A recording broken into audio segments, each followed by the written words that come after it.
Hi, my name is Nancy Diehl, and I've decided to make a video and start making a lot of videos because I have a lot to say.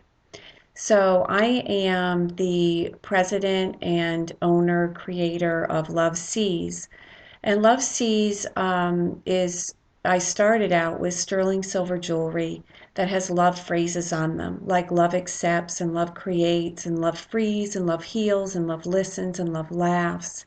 I have 10 different phrases: love protects, love saves, love teaches. So really, my mission is to spread to everyone, to get people to see love differently, to see it as an action, that it is something, and that it isn't just a feeling, and that actually it's an action and the feeling follows. When I got this idea, it was after I had gone through divorce, bankruptcy, and breast cancer all in the same probably year or 2 years. And during that time, I chose to still love. I was one of those that loved to love. I'm actually kind of addicted to it, that I love to see the difference that it makes in people's lives when you do something for them that's unexpected. I love listening to people when I meet them or when I'm talking to them somewhere and hearing if they have a need or there's something that I can do. And I just kind of go with my gut. I go with, sometimes I'm not moved, but a lot of times I am moved to do something for someone. It can be as small as I remember being in a bookstore and this woman was really unhappy that worked in the bookstore. And she said, "Oh, I wish I had an iced tea." And at the time, for me to have a dollar iced tea was a really big deal. So and when I left the bookstore, I had my teenage daughters with me and their friends, and they're like, "Mom, where are you going?" And I'm like, "We're going to Dunkin' Donuts." And they were like, "You were just there." And I said, "I'm going to get her an iced tea." And they said, "Why would you get her an iced tea? She's not a nice person." They used a different word. And I said, "Exactly. That's why I'm going to get her an iced tea." So we got her one, and I said, "Who wants to go bring her the iced tea?" So one of my daughter's friends went in and brought it to her, and she came skipping back out of the bookstore because it's such a cool thing to do things for people that don't expect it. And my feeling is that it's really for us to do good things is really because we're made to do that. That's why we're created to be like that. And if we want to feel fulfilled and feel whole, when we do things like that, that's what makes us feel whole. Um, it's not because it's recompense or because it's karma or because it's pay it forward. Having all those other agendas for why you do good things kind of cancels it out. And people know it. And when you do something for someone and they thank you, I feel like if you tell them to go pay it forward, you're really just now heaping some more stuff on them. Now they've got to do it. What you give to people and what you do for people should be free. There should be, love has no ties. Love doesn't have an agenda. It doesn't have a reason why it loves. And that is where the power is. And that's where change happens in people when they know that you're doing things for them just simply out of a purity of love. So, anyway, this is the way I used to live all the time. And I lived on an island for 17 years, and my ex-husband was best builder on the island, and I had a pretty easy life. But I chose during that time to really listen and love people, and I made a big difference when I was there. And when I started going through difficult times, through a divorce and all that, many people said to me, "This is a time for you to receive." And that was really hard for me because I didn't know how. So but I had to. So I ended up on food stamps and going to the food pantry and having to get our health insurance through the state and have people get used tires on my car and have them try to get them to change them for free. And I was always trying to at least survive. And I remember our social services in our town paid for my new tire or new brakes, and people did these things for me because I didn't expect it from them. I was really grateful. And but what I had to do was receive it and be okay receiving love from people and actually looking at it as love. And when I got diagnosed with breast cancer, now all of a sudden I'm going to radiation treatment, and it was really, I chose to really see it as being loved by the technicians and the doctors. And then every time that I went, I'm like, oh, I'm going to get to meet some women now who I'm on common ground with, that I can really talk to, and I can love them, and I can receive love from them, and we have something in common.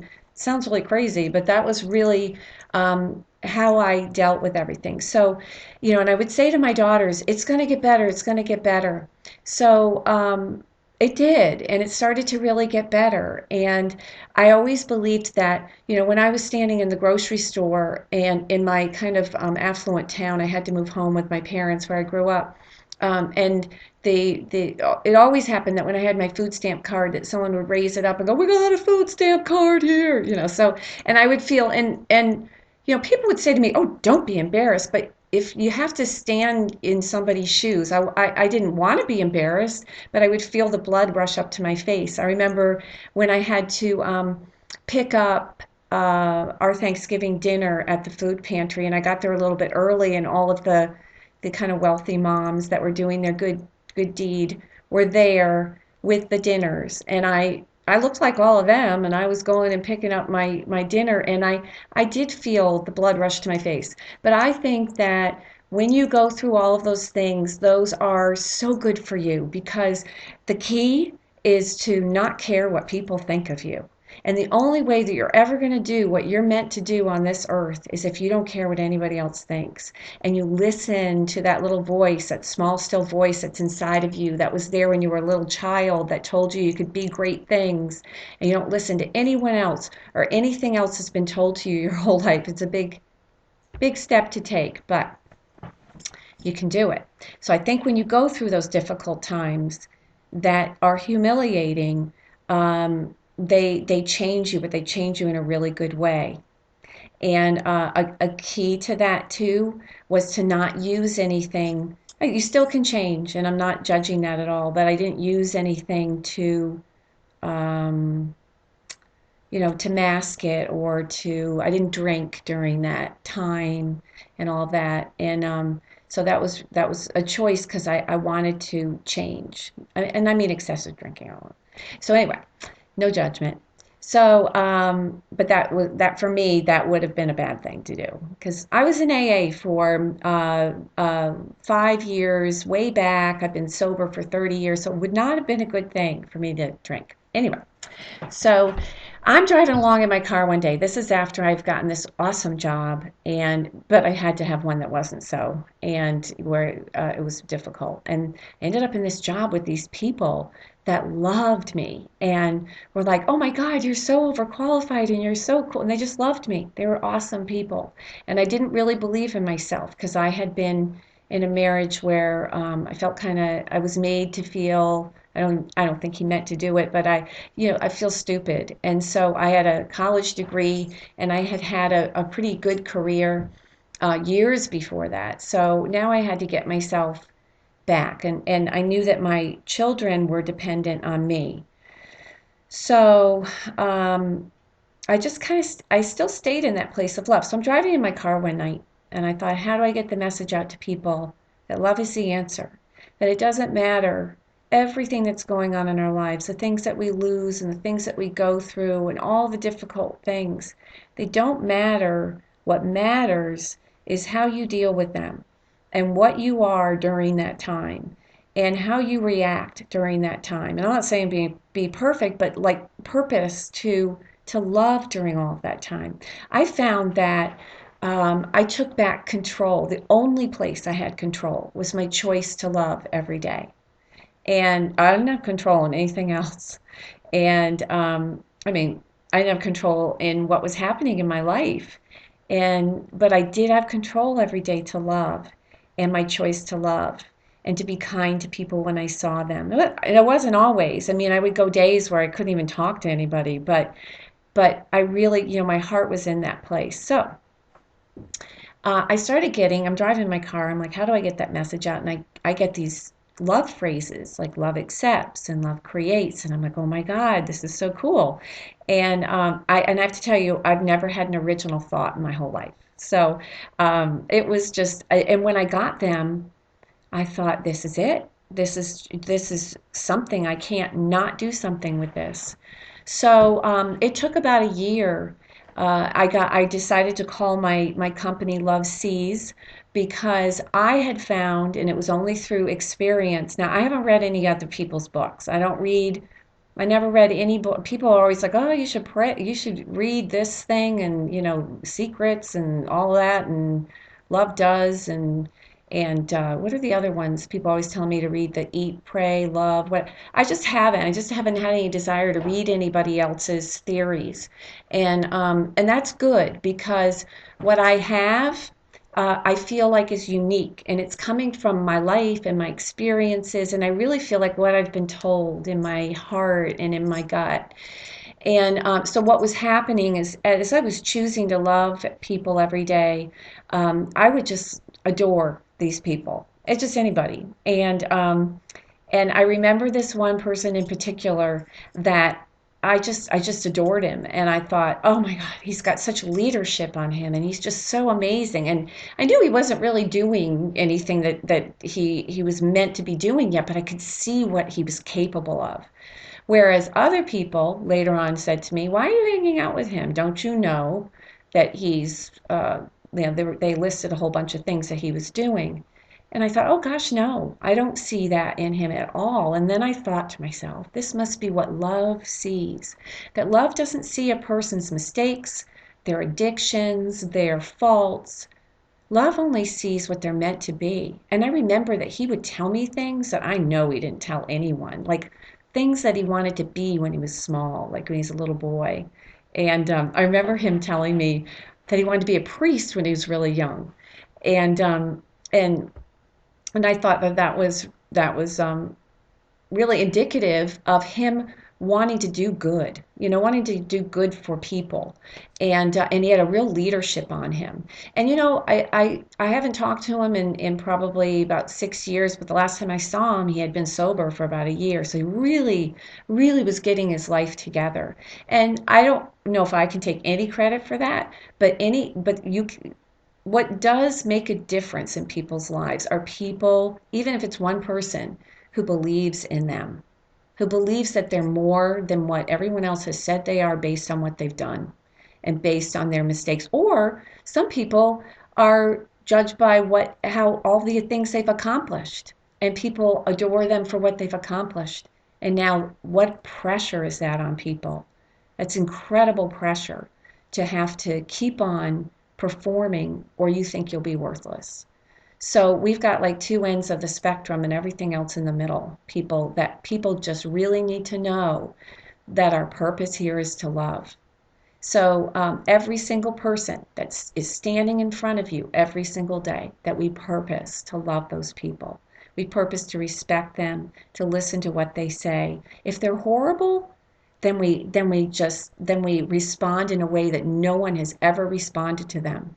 I remember a woman who was we saw her one morning out to breakfast. She was a very together woman, very pretty, beautiful family home, the whole thing.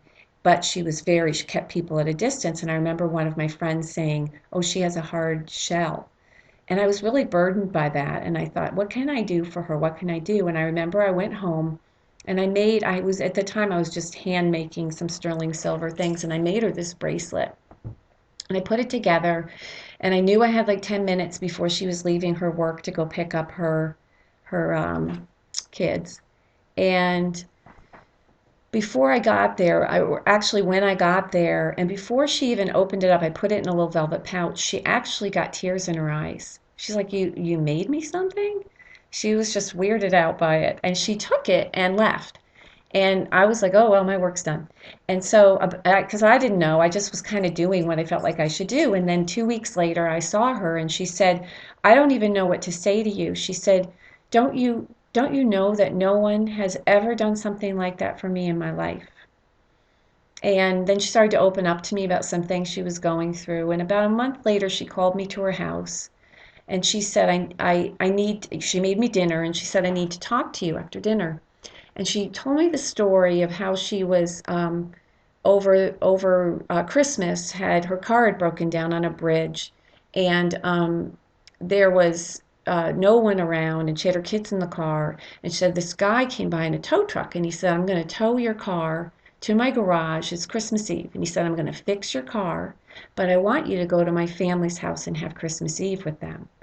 And so she said it was the best Christmas Eve she'd ever had. She said they were amazing people.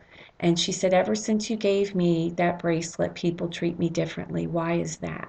Now, that was one of the first times that I really did something like that. I was like, whoa, this is cool. And so, and I have many, many stories like that. So, anyway, so when I got the idea with my love phrases, I decided they must go on jewelry because jewelry was something that I gave people all the time. I have a lot of stories. And so it took me about a year. I found a manufacturer. I came out of the Stop and Shop one day and I saw the senior girls that were having a bake sale in a nearby town. They were lacrosse players, and I asked them if they wanted to do a what do you call that? A focus group. And so I have a marketing background, so I was like, "Oh, focus groups are fun." So I went to one of their houses, and the mother turned out to be a video producer. So she did my first video for me for Love Sees. But I did this focus group with the girls, and it was amazing. And I learned so much, and was really on. Decided to this is the necklace. Can you see? And these are the earrings. These are the rings. These are all the bracelets. You see them? Wait, there we go. And so they all have a phrase on that little tiny bar. There's a love phrase on them, and on the ring, it's on either side of where the logo is. And so they loved all the phrases. And so, but the first thing I asked them was, "What do you think of when I say love?" And they said, "Oh, my boyfriend. Oh, my mom." And so I'm like, well, have any of you ever had someone do something for you where you didn't expect it, where it just totally just surprised you and made you feel good? So one girl said, I did. I remember I was in class and I was really thirsty and I said something, and the next thing I know, this boy had gone out to the hallway and gone in the vending machine and gotten me a water and put it on my desk. I said, "How did that make you feel?" She said, "It made me feel really good." And one thing like that happening to you in a day or a week can make you feel like you are valued. Just one little thing like that can really change things for a person. And if a person's feeling valued, even in one day, they're going to react differently to things that are going on in their day. And they may do something fantastic because you gave them a bottle of water. You have no idea what that does for people, and it does a lot. And so, anyway, so I got a high school, or actually a college graphic artist to do my logo. This is my logo. You see? It says Love Sees, and it's a hand with leaves, and he designed that. And he's an awesome guy. So, and then I decided that inside all of my packaging, it says, "Wear this knowing that love sees your destiny and purpose and that you have the power to give love." So it's really about wearing the jewelry and being aware while you're wearing it that love is something, that you're really about love, that you actually have it in you, and it's all around you. So my book, which supports all my jewelry is all sterling silver, by the way. The book is about how love is in action. So here's the really cool thing about love being in action is that the feeling follows the action. So, and I know this because this is what I do. And I did this in my marriage, and I did this with people that I didn't like. And when I was having a hard time, I would just start doing loving things, and I actually would feel love afterwards. And it works for you, like it works for loving yourself. That's the power. And that's just an amazing formula. So, what you do is you make good choices for yourself, and every time you do, you'll love yourself more. So it's really kind of stepping outside of yourself and treating yourself like you would treat a best friend, that you give yourself that advice. say you're in a relationship that you know isn't good for you, but you're in it because you don't know how to get out of it. You're afraid to be alone. You love the person, but you know it's bad for you. So what would your best friend tell you to do? Your best friend would tell you to get out. So, but be gentle with yourself. And your best friend might say to you, maybe think about doing that. Maybe you go here and you start getting some help. Maybe you do some things that make you feel good about yourself before you get out. Maybe you start taking some classes, or maybe you say, yeah, who knows, whatever. Um, for me, it would just be a pedicure. So anyway, so that is really like a really great tool, is to know that every time you make a good choice for yourself and you're kind to yourself, you will love yourself more. And the more you love yourself, the more you can love others. So it's all like tied in. So it's powerful, and my whole message is powerful. And so my phrase is like love accepts. That was the first one that I got. And love accepts is about how actually love doesn't even have to accept it, because love is acceptance, and acceptance of other people the way they are, not trying to change them, and the acceptance of yourself is where the power is to change. People will never change as long as you're trying to change them, and you will never change as long as you're trying to change yourself. What you have to do is love yourself exactly the way you are, exactly right now how you are. That's it. Love, love, love. And then as you love yourself and accept yourself, it's very easy. Actually, you'll change and you won't even know it. So that's Love Accepts. That's the very first one. And I find that I do trunk shows in Bloomingdale's all over the country. Well, sometimes all over the country. I'm kind of stuck now over, and because of traveling, I stay in the New York, um, Connecticut. Bloomingdale's isn't in Connecticut, but New York, New Jersey. I do some Chicago sometimes. Um, and so I do those Bloomingdale's, but I find that a lot of same-sex couples, they love the Love Accepts, um, and just everybody, they love it, because we're all about that now. We're all about loving people and accepting people exactly the way they are, and it's a beautiful thing, beautiful. So that's Love Accepts, and then there's Love Creates. Love Creates is a beautiful one for people who are creative, artistic. And there's so many of us. I actually have a Love Sings and a Love Dances that are on the side. They're not part of my 10, but they're for people that sing and dance. Because really, why do we have the desire to always share our gifts with people? It's really because we're really here to discover what our gifts and talents are and to use them to love with. So I say, why do firefighters want to go into a burning building for people they don't even know to save their lives? Why do chefs want to cook for people they don't even know? Why do people get up and dance in front of people? Why do people sing in front of people? And it's really not, I mean, they do, a lot of them end up rich, but that's not why they do it. They do it because it's in them to love people with them. And why do we want to go hear people sing, good singers? Why do we want to eat good food, and why do we want to hear them dance? Because we want to be loved by it. It loves us. It's really cool if you look at everything like that. Why do scientists want to come up with cures for diseases that they don't have, and probably their families don't have, but they just want to come up with cures to help people because they have the gift to be able to do that. So that's what makes the world go round, is the love. And the only way that we find out about what we're about is through love. So I can say in my life, I grew up, I had a lot of fun. So I grew up, and I was a middle child. I was really a people pleaser. Um, and I learned how to really read people. So here's my theory on this. All those things that people say are your defects or your faults are really things that can be turned around to be used for good. They're really there as gifts. They've just been used the wrong way. So for me, my people pleasing was being used the wrong way. So it was really being used to like listen, radar, like what do they really want me to do? Like not even realizing it. What do they think I should be? What do they. And that's like all in me, just by little looks and comments and all that to kind of figure out where I was going to go. So I had no idea. But I did fine. I went to a good college and, got a good job and did all this stuff, but I really didn't have any idea. And I only did the things I was good at.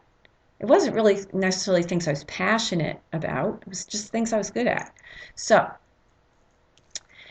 so that's the thing is now I use that gift of being able to read people, to be able to tell when people feel burdened or when people need me to make a joke or I don't do that, but or to like, oh, I need to make a joke. But anyway, but when people they need a certain way of love, or I can tell when people are afraid and if they're saying something really out of fear um, or loneliness or something. It's really, I'm just a good read. So that's really cool. So I use that for that. But it wasn't until I stopped caring about what other people thought of me and listening to what they thought that I was able to come up with this idea. And I had a really big thing happen to me that a lot of things I've been talking about, but a lot of those things that happened caused me, I was really hurt by a lot of things, but I was forced to not care what people thought. I remember when I got this light bulb go on that I say go off, I don't think that's right, but light bulb, whatever. And I thought, oh, my life is a gift. My life is mine, and I'm responsible for it. And I'm letting other people wreck it. I'm letting other people take my life. I'm responsible for it. So I'm like, oh, I'm gonna figure it out. So um, I'm really excited about that. So I have more to talk about. Oh, look, shall I talk about some more phrases? What am I on? 26 minutes? Hmm. Okay, so I'm just going to talk about a few more phrases. So love creates, and then there's love frees. So love frees, and my jewelry has cards that come with them. And so everything that's in my book, like, let's see. Oh, I opened a love freeze. There's love freeze. Okay. So what I say about love freeze comes on a card. So love freeze is about how love frees us from fear. Fear can't exist where there's love. It frees us from loneliness. It just can't, all those kind of things can't exist where there's love. Now, have you ever felt that feeling of being in love? Like even, sometimes it only lasts a day or something like that. But that feeling, I remember that, like when I was in college or something. I don't even know who the guy was, but I was like, oh, the love. Okay. And that I remember feeling no fear. And I mean, it was all like in my head because there was no reason for me not to, but I never felt any fear. And the other thing that love does, because one of my phrases is love hopes, is it causes you to hope. So when you love a person or you love yourself, you do something that's loving towards yourself and you love a person, hope comes. Hope cannot be separated from love. So if you're depressed, and I'm not, there's a lot of things to do about that. But one of the things that will really help it is to actually, no matter how bad you feel, do something good for somebody or do something good for yourself. And be kind, be gentle with yourself, be sweet to yourself. And usually when you're depressed, you kind of don't like yourself too much. So be sweet to yourself. And I do that, and this is from experience, and I know I take my own medicine. So there's love hopes. I was just talking about that. I love hopes, because hope actually has you believe that there's something great could happen at any moment. That's really how we should be living our life, is always to believe that around the corner anything can happen. And I'm here to testament that it's true, that you have no idea when your miracle is or where it is or whatever. It can be tomorrow, and it can be a certain person you talk to that sends you right into a different direction. So you have to hang in there, and you have to believe that the answer is love. The other thing is that love is in nature. Love emanates through the trees. It just comes out of there. It's in there. That's why we feel good in nature, because life is love and love is life, and it's all coming out of there. I say to my daughters, we'll be driving to school, and there'll be like a murmuration. Murmuration is I'm surprised that a lot of people don't know what one is, but I love murmurations. When there's just like crowds of birds and they all go in the same direction and then they move in another direction, and it's very cool. So we'll like see a murmuration. We'll be like, look, and then I'll say, we just got loved. So we do that. And I go outside and I can hear the trees rustling in the breeze. I go, oh, I feel loved, And it's why we feel better when we come in. So we have all these things at our fingertips, and I believe that we are perfectly loved, and we just need to find it, and we need to be aware of it.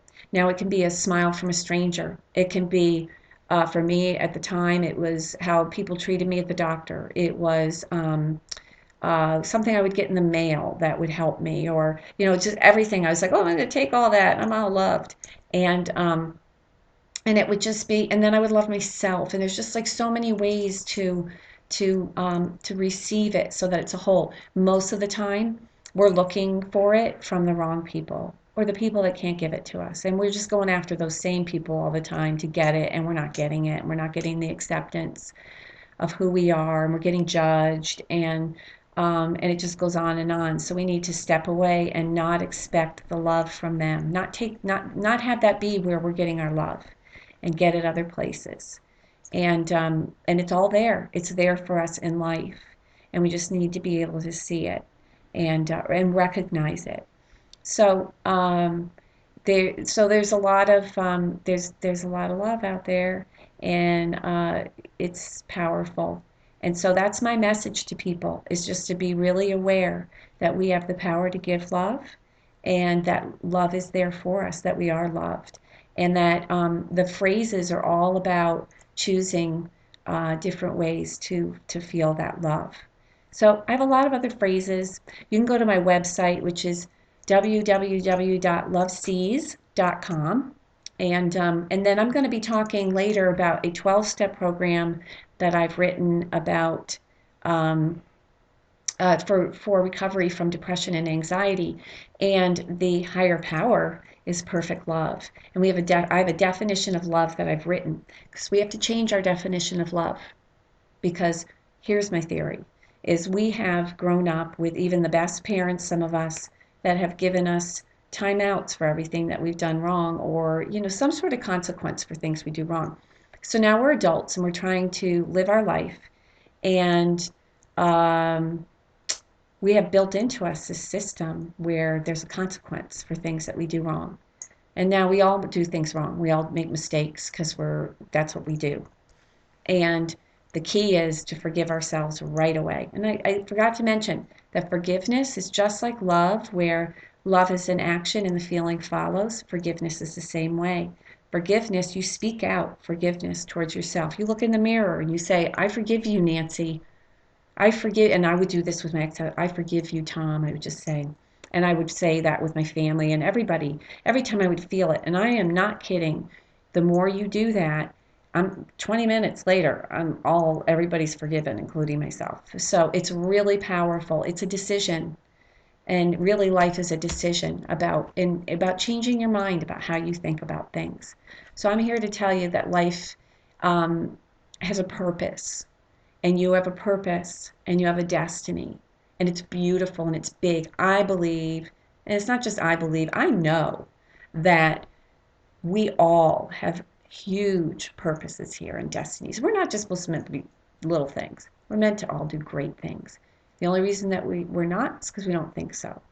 And we're going by all kinds of other rules and people's rules and the world standards and all these things that people tell us, that you can only succeed and you can only do great things if you get straight A's or good grades, and then go to college, and you get all these things that people tell you you have to do, and if you fail in those, you're like, okay, I'm a failure.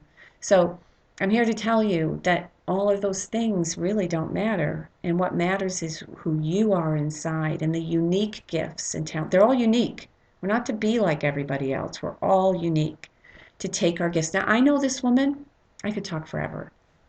I know this woman who, um, she's a nurse anesthetist. Okay. So she told me that when she was really young, that she had a lot of abuse and a lot of fear because of the abuse. And she said when those people are going under anesthesia, a lot of times they're older people that she does the anesthesia for. She said they're really scared. And she said, you know what I do? She said, I go with them in their fear because I know what it feels like. Now, how crazy is that? That she's taking that gift, that she's taking something that was so bad and it turned into a gift for her. how she helps people. I just thought that was really cool, but it's unique. And we're all meant to be unique. And we're all meant to do wonderful things, to change everybody's lives. We're here to change each other's lives through love. So there's more of these videos to come. I'm really happy I did this. And I was really happy when I wrote my book because I have all this stuff to tell people. It's all like juicy, good stuff. And I know that individually I've changed so many people's lives.